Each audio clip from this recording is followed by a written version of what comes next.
Bon, petite vidéo de milieu de journée. Je suis tout seul, Roxane a repris le boulot. Donc, ce que j'ai fait aujourd'hui, j'ai pas mal avancé. Donc, j'ai mis l'ajout ici qui permet de masquer ce qu'il y a dans le creux, cette horreur. J'ai remis la porte ici, donc ça s'ouvre nickel. On avait un peu peur que ça tape et tout, mais ça s'ouvre nickel. Bon, ça s'ouvre pas en grand, mais ça s'ouvre suffisamment. Les plans de travail sont parfaitement de niveau. Ici, j'ai dû creuser les meubles parce que les plaques ne peuvent pas être là, parce qu'en fait, si on les met là, la découpe des plaques, elle arrivera pile à la jonction des deux plans de travail. Et franchement, je suis pas convaincu de la solidité ni de l'étanchéité du bordel. Donc du coup, si on veut décaler un peu les plaques pour qu'au passage, elles soient sous la hotte, et ben du coup, j'ai dû trancher là, donc j'ai enlevé 1 cm. Le plan de travail fait 3,6, donc ça fait 4,6. Il recommande 4,5. On verra bien. On n'a toujours pas réglé le problème de ce lave-vaisselle qui marche pas bien. Donc voilà, là le plan. Donc oui, j'étais en train de faire les découpes aussi du plan de travail. Donc RAS. Sauf que la lame de la scie sauteuse a lâché. Donc de toute façon, cette scie sauteuse, elle a jamais bien marché. C'est de la merde.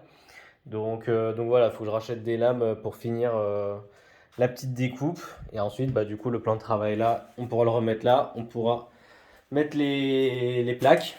Et puis, ma foi, une fois qu'il y a les plaques, faudra faire la même chose avec l'évier. Et une fois que ça c'est fait, on peut fixer les plans de travail et c'est terminé quoi. Enfin, c'est terminé. C'est-à-dire que ce plan de travail là, il sera fixé du coup aux deux meubles là. J'ai rajouté des petites équerres là en dessous pour solidifier le bordel. Il faudra rajouter des équerres ici au niveau de la colonne, s'assurer que la colonne elle est bien perpendiculaire. Rajouter le meuble haut. Et puis voilà, hein, une fois que la colonne est solidaire du plan de travail, dans la colonne, oui, on peut remettre le four, mettre le micro-ondes. Enfin voilà, quand on commence à. Et la cuisine devient tout à coup presque fonctionnelle, quoi. Le reste, ça sera des retouches, des rebouchages, des trucs. Donc voilà, on touche au but. Ça m'inquiète complètement la plomberie. Enfin voilà, oui, je déteste ça. Donc voilà, je suis pas rassuré.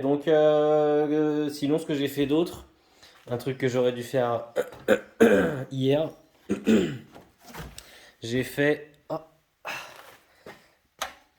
En gros, mes bandes à joints, elles étaient vraiment dégueulasses et avec la peinture, regardez, enfin, on voit complètement que c'est dégueulasse. Donc ici, il y aura le meuble télé là qui va empiéter, donc ça va pas trop se voir. Mais du coup, ouais, j'ai rebouché l'essentiel à l'enduit de lissage. J'ai fait un enduit de lissage vraiment hyper fin, limite qu'il n'y aura même pas besoin de poncer, quoi. Donc ouais, pour essayer de masquer la misère. Donc ce soir, il faudra remettre un petit coup de sous-couche. Et puis demain, troisième couche de peinture blanche, en espérant qu'une seule couche de peinture suffise pour recouvrir tout ça, quoi. Donc là, normalement, il y a le meuble télé là qui va arriver quasiment jusque là, donc cette partie-là devrait pas se voir.